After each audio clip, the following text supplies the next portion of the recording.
Hello marketers, today we're going to talk about the Old Navy Instagram campaign, and it was called Party Dressing with Meghan Rienks. I'm Mark Fidelman of Fanatics Media, marketing that influences. Joining me is Gil Eyal, CEO and co-founder of Hyper. How are you, Gil? I'm good. How are you? Good. I just want to jump right into this campaign. I love kind of reviewing these things. So, you've been invited to like a trillion holiday parties because you're really popular, but you're strapped for cash. Enter the little black jumpsuit. Here are 3 totally different, totally cute ways to rock the LBJ, little black jumpsuit.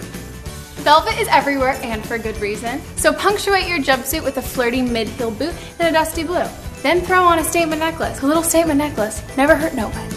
I think Old Navy has done a wonderful job with the content of this campaign. What do you think? I think the content's great. It doesn't feel like a commercial, and they picked somebody who's a great fit for this type of content, but it could be better. Yeah, I mean, I think she's a natural. I actually think she did a fantastic job. But let's get to execution. I mean, when I look at the execution of this, I saw several things that were missing, and this is just my opinion. Love to hear yours. First of all, they have everything on the Old Navy channel. It's the Old Navy Instagram. There's one post, and I think there were several YouTube videos starring Meghan on the Old Navy channels. I think those are a huge miss because Meghan far outperforms Old Navy on her own channel and on her YouTube channel, so they would have got more eyeballs. It would have been seen as kind of a third-party endorsement, and she could have drove a lot more traffic if that was their intention. It didn't look like it was their intention to me. I agree, and I think it's a big miss because she has the perfect audience for what I would imagine Old Navy's looking for. You know, you're a brand, you want the kids and you want the teenagers to tell their moms, buy me this. You want the moms who go to buy it to say, hey, my kid's going to be excited to wear this. And she has a 92% female audience. She has a really young audience. They're all watching her on YouTube. They're all watching on Instagram. And I can't find a mention of this on either one of her channels.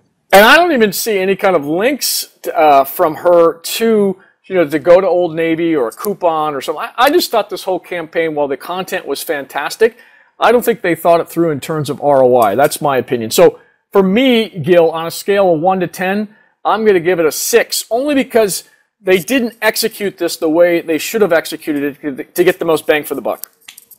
I'm going to give them a 7.5, mainly because they did a really good job picking somebody that really speaks to the right audience. And we're looking at other brands that are really struggling today, that brick and mortar stores that trying to get people in, and they're making big mistakes and picking the wrong influencers.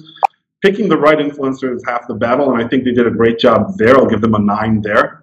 The other stuff kind of pulls them down, but 7.5 overall. You're just so generous. They're going to love you for that. I don't think they deserved it, but that's me. All right, so in closing, do you agree with Gil? Do you agree with me? Do you have your own opinion? Please write it in the comments. Subscribe to the channel. Go to hyperbrands.com. They're sponsoring this. Gil's the CEO of that company. We use Hyper for every influencer profile that you'll see when working with us. You also saw a Hyper brand profile of Meghan earlier in the show. So Gil, with that, thanks again. Thanks for having me. It was awesome.